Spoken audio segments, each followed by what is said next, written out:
எதுவும் இல்லை என்ற ஒரு தகவலை அதிகாரிகள் கூறியிருக்கிறார்கள். இருந்தாலும் சுமார் 20க்கும் மேற்பட்ட பயணிகள் முதற்கட்டமாக மருத்துவமனைகளுக்கு சிகிச்சைக்காக அனுப்பி வைக்கப்பட்டும் கூடுதல் ஆம்புலன்ஸ் சேவைகளும் அந்த பகுதியில் வரவழைக்கப்பட்டுள்ளது என்ற ஒரு தகவலையும் அதிகாரிகள் முதற்கட்டமாக உறுதிப்படுத்தியிருக்கிறார்கள். ஏர் இந்தியாவுடைய 171 அகமதாபாத்தில் இருந்து லண்டன் புறப்பட்ட விமானம் டேக் ஆஃப் செய்த பொழுது இந்த ஒரு விபத்தில் சிக்கியுள்ளதாகவும் எதனால் இந்த ஒரு விபத்து நடைபெற்றது என்பது தொடர்பான ஒரு அந்த ரெக்கார்டிங் ஏடிசி அதாவது தகவல் தொழில்நுட்ப அந்த ஒரு ரெக்கார்டிங்கள் மூலமாக அதனை கண்டறியும் முயற்சியில் அதிகாரிகள் ஈடுபட்டு வருவதாகவும் முதற்கட்ட தகவலை அதிகாரிகள் தெரிவித்திருக்கிறார்கள். அதே சமயம் மாநில காவல்துறையினுடைய கட்டுப்பாட்டு மையமும் அங்கு திறக்கப்பட்டு எந்தெந்த பயணிகள் எந்தெந்த பகுதிகளை சார்ந்தவர்கள் என்பது தொடர்பான விவரங்களும் பெறப்பட்டு அவர்களுடைய உறவினர்களுக்கு தகவல் கூறும் அந்த ஒரு நடவடிக்கையும் அதிகாரிகள் மேற்கொண்டு வருவதையும் நம்மால் பார்க்க முடிகிறது. சுஜித்ரா, தற்பொழுது மொத்தமாக இந்த விமானத்தில் பயணித்தவர்களுடைய எண்ணிக்கை 232 என்ற தகவல் சொல்லப்பட்டிருக்கிறது. அதில் 12 பேர் விமான ஊழியர்கள் என்ற தகவலும் கிடைத்திருக்கிறது. இது லண்டனை அடிப்படையாக கொண்டு இயங்கும் ஏர் இந்தியா ட்ரீம்லைனர் விமான சேவை நிறுவனத்தை சேர்ந்த விமானம் தான் தற்போது விபத்திற்குள்ளாக இருக்கிறது என்று குறிப்பிட்டிருக்கிறார்கள். அதே போன்று இந்த விமானம் புறப்பட்டதிலிருந்து 10 நிமிடங்களில் இந்த விபத்து ஏற்பட்டிருக்கிறது என்ற அந்த தகவலும் கூட சொல்லப்பட்டிருக்கிறது. தொடர்ந்து நம்முடைய செய்தியாளர் சுஜித்ராவிடம் பேசலாம்.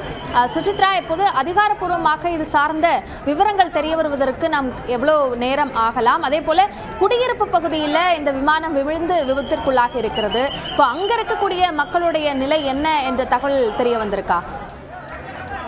அப்படியே முதற்கட்டமாக அந்த அதாவது ஃபாரன்சிக் கிராஸ் ரோடு என அழைக்கப்படக்கூடிய அந்த மேகானி நகருடைய பகுதியில் தான் குடியிருப்பு பகுதியில் தான் இந்த ஒரு விபத்து என்பது கட்டிடத்தின் மேல் விமானம் விழுந்து விபத்தை சிக்கியிருக்கிறது. காட்சிகளில் பல்வேறு அந்த பயணிகள் அந்த பகுதியில் இருந்தவர்களையும் மருத்துவமனைகளுக்கு அழைத்து செல்லும் காட்சிகளும் நம்மால் பார்த்து வரும். முதற்கட்டமாக யார் இந்த விபத்தில் பாதிக்கப்பட்டிருக்கிறார்கள் என்பது எந்த ஒரு அறிக்கையும் அதிகாரப்பூர்வமாக அதிகாரிகள் தரப்பிலிருந்து வெளியிடப்படவில்லை. மிக முக்கியமாக எவ்வளவு பேர் இதில் உயிரிழந்திருக்கிறார்கள் என்ற ஒரு தகவலும் அதிகாரப்பூர்வமாக அறிவிக்கப்படவில்லை என்றாலும் சில உயிரிழப்புகள் என்பது இந்த விபத்தில் இருக்கலாம் என்று முதற்கட்ட தகவலானது வெளியாக இருக்கிறது. அந்த விபத்தை ஆய்வு செய்யும் ஒரு அசஸ் செய்யும் பணியில் தற்போது முதற்கட்டமாக அதிகாரிகள் ஈடுபட்டு வருவதாக காவல்துறை அதிகாரிகள் அங்கிருக்கக்கூடிய அதிகாரிகள் தெரிவித்திருக்கிறார்கள். சரியாக 1:38 மணி அளவில் இந்த விமானம் ஊடுதல்களிலிருந்து புறப்பட்ட நிலையில் 1:40 மணிக்கு அந்த கிராஸ் ரோட் பகுதியில் இருக்கக்கூடிய கட்டிடத்தின் மீது விழுந்ததாக முதற்கட்ட தகவலை அதிகாரிகள் தெரிவித்திருக்கிறார்கள். 242 பயணிகள் அதில் இருந்ததாகவும் அதிகாரிகள் முதற்கட்ட தகவலை வெளியிட்டுள்ளது மிக முக்கியமாக பார்க்கப்படுகிறது. அது மேகானி நகருடைய அந்த ஐஜிபி காம்ப்ளெக்ஸ் என அழைக்கப்படக்கூடிய கட்டிடத்தில் தான் இந்த ஒரு விபத்து என்பது நடைபெற்றுள்ளது. விமானம் விழுந்தது அந்த ஐஜிபி காம்ப்ளெக்ஸ் என அழைக்கப்படக்கூடிய கட்டிடத்தில் தான் என்ற ஒரு தகவலையும் அதிகாரிகள் உறுதிப்படுத்துகிறார்கள். தீயணைப்பு வாகனம் அந்த பகுதியில் ஏற்பட்டிருக்கும் புகை உள்ளிட்ட தீகளையும் அணைக்கும் முயற்சியில் தற்போது ஈடுபட்டு வருவதை நம்மால் காட்சிகள் பார்க்க முடிகிறது. அப்படியா அது தீயணைப்பு அதிகாரிகள் மட்டுமல்லாமல் காவல்துறை அதிகாரிகள் மருத்துவ சேவைகள் உள்ளிட்ட அனைத்துமே அந்த பகுதியில் கொண்டு வரப்பட்டு பொதுமக்களுடைய ஒரு அனுமதி என்பது அந்த பகுதிக்கு மறுக்கப்பட்டு போக்குவரத்து மாற்றம் செய்யப்பட்டுள்ளதாக அதிகாரப்பூர்வ அறிவிப்பை அகமதாபாத் காவல்துறை ஆணையர் தற்போது வெளியிட்டிருக்கிறார்.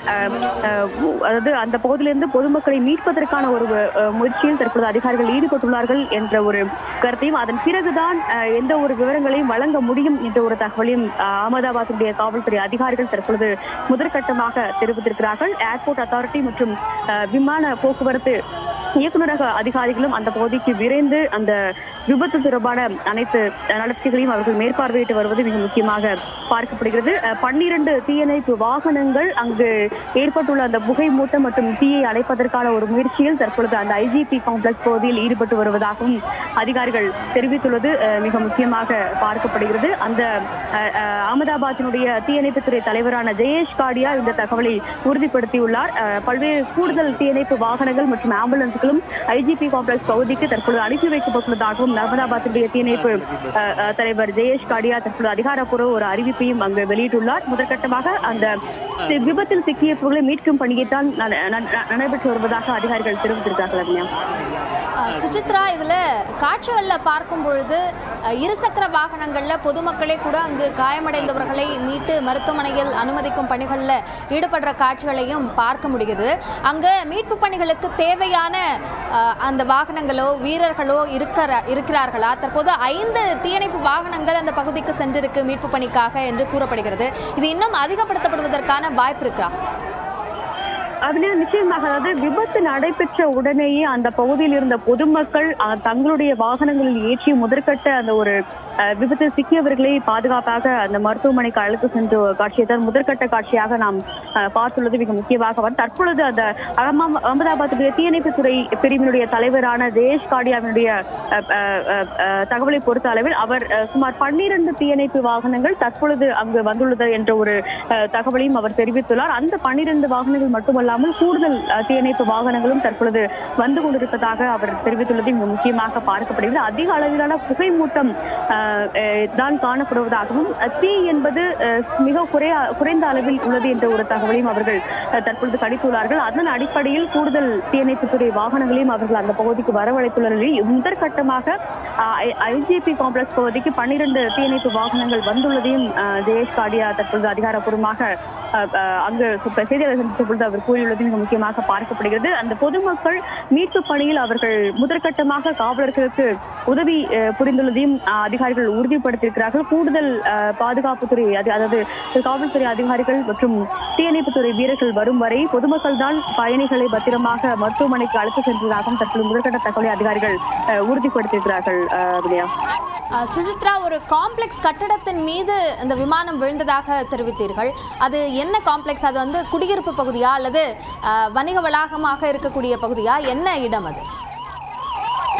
அப்படியே இந்த மேகாலி நகரை பொறுத்த அளவில் குடியிருப்பு பகுதி மட்டுமல்லாமல் ஒரு சில வணிக வளாகங்கள் உள்ளிட்டவையும் அந்த பகுதியில் உள்ளது மிக முக்கியமாக பார்க்கப்படுது. இந்த குறிப்பிட்ட காம்ப்ளெக்ஸை பொறுத்த அளவில் அலுவலகங்கள் மற்றும் வணிக கடைகள் சிலவை இருந்ததாகவும் முதற்கட்டமாக கூறப்படுகிறது. ஒரு கட்டிட அதாவது குடியிருப்பை கோடு சேர்ந்த ஒரு வணிக வளாகமாக அது இருக்கலாம் என்ற ஒரு தகவலும் முதற்கட்டமாக ஆனால் அதிகாரப்பூர்வமாக என்னென்ன வணிக வளாகமாக இருந்ததா அல்லது முழுவதுமாக வீடுகள் உள்ள பகுதியா என்பது தொடர்பான எந்த ஒரு அறிவிப்பையும் அதிகாரிகள் தற்பொழுது வரை வெளியிடவில்லை. ஆனால் அதாவது மேகாலி நகரனுடைய ஃபாரன்சிக் கிராஸ் பகுதியை பொறுத்த அளவில் அளவுக்கு அதிகமான குடியிருப்பு பகுதிகளும் வணிக வளாகங்களும் இருக்கும் பகுதியாகத்தான் குஜராத்தில் பார்க்கப்படுகிறது. அகமதாபாத் விமான நிலையத்தினுடைய பின்புறம் இந்த ஒரு பகுதி அமைந்துள்ளது மிக முக்கியமாக பார்க்கப்படுகிறது. அதிக அளவில்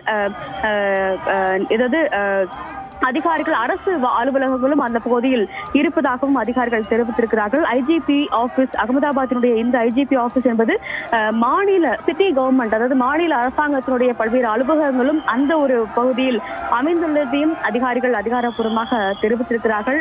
ஒரு சில குடியிருப்பு வீடுகள், வணிக வளாகங்கள் மற்றும் அலுவலகங்கள் அமைந்திருக்கக்கூடிய ஒரு காம்ப்ளெக்ஸாகத்தான் இந்த ஒரு ஐஜிபி காம்ப்ளெக்ஸ் என்பது இருப்பது தற்பொழுது கூறப்படுகிறது. சுசித்ரா, தற்பொழுது மத்திய உள்துறை அமைச்சர் அங்கு இருக்கக்கூடிய முதலமைச்சரிடம் குஜராத் முதலமைச்சரிடம் பேசியிருக்கிறார் என்ற அந்த தகவலும் கூட தற்போது சொல்லப்படுகிறது. அது சார்ந்த விவரங்களையும் பதிவு செய்யுங்கள். மேலும் இதில் தீயணைப்பு வீரர்கள் அல்லாமல் வேறு படை வீரர்களும் இந்த மீட்பு பணியில் ஈடுபடுத்தப்படுவாங்களா? அது சார்ந்த முடிவை யார் எடுப்பார்?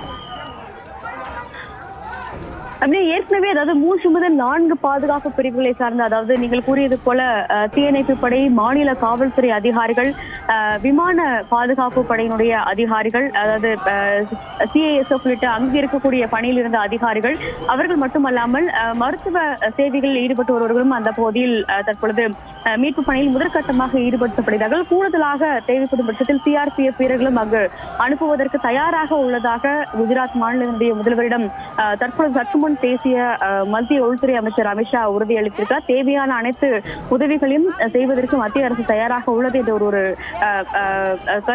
கருத்தையும் அவர் கூறியுள்ளது மிக முக்கியமாக பார்க்கப்படுகிறது. தேவையான நடவடிக்கைகளை மத்திய விமான போக்குவரத்து அமைச்சகமும் நேரடியாகவே கண்காணிக்கும் எனவும் மத்திய உள்துறை அமைச்சகம் இந்த விவகாரத்தில் அனைத்து உதவிகளையும் செய்யும் என்ற ஒரு தகவலையும் தற்பொழுது மத்திய உள்துறை அமைச்சர் அமித்ஷா குஜராத்தினுடைய முதல்வர் பூபேந்திர படேலிடம் பேசிய பொழுது தெரிவித்துள்ளதாக தற்போது முதற்கட்ட தகவல் வெளியாக இருக்கிறது.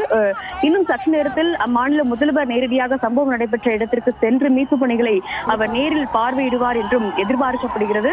ஏர் இந்தியாவினுடைய அகமதாபாத்திலிருந்து லண்டனுடைய அந்த காட்விக் விமான நிலையத்திற்கு புறப்பட்ட இந்த விமானம், அதாவது போயிங் 787 ரக இந்த விமானம் என்பது விபத்திற்கு உள்ளாகியுள்ளது. தற்பொழுது அதிகாரப்பூர்வமாக உறுதி செய்யப்பட்டுள்ளது. இந்தியாவினுடைய மத்திய விமான கட்டுப்பாட்டு இயக்கத்தினுடைய ஒரு குழு ஒன்றும் அந்த சம்பவம் நடைபெற்ற பகுதிக்கு நேரடியாகவே விரைந்துள்ளது என்ற ஒரு தகவலையும் அதிகாரிகள் தெரிவித்திருக்கிறார்கள். முதற்கட்ட மீட்பு பணிகள் அந்த பகுதியில் முழுவதுமாக நடைபெற்று வருகிறது. அருகில் இருக்கக்கூடிய மருத்துவமனைகளுக்கு அனைவருமே கொண்டு செல்லப்பட்டு அவர்களுக்கான அந்த ஒரு சிகிச்சையும் வழங்கப்பட்டு வருவதாக அதிகாரிகள் முதற்கட்டமாக தெரிவித்திருக்கிறார்கள். அமைச்சர்கள், குஜராத்தினுடைய கேபினெட் அமைச்சர்கள் மற்றும் முதல்வரும் இன்னும் சற்று நேரத்தில் அந்த பகுதிக்கு பார்வையிட செல்ல உள்ளதாகவும் அதிகாரிகள் தெரிவித்திருக்கிறார்கள். அபிநயா. சுசித்ரா, தற்பொழுது இந்த விமான விபத்து தொடர்பாக இதற்கான காரணம் என்பது முழுமையாக தெரிய வருவதற்கான கால அவகாசம் அதிகமாக எடுக்கும். தற்பொழுது இது எதனால் ஏற்பட்டது என்பதை முதற்கட்ட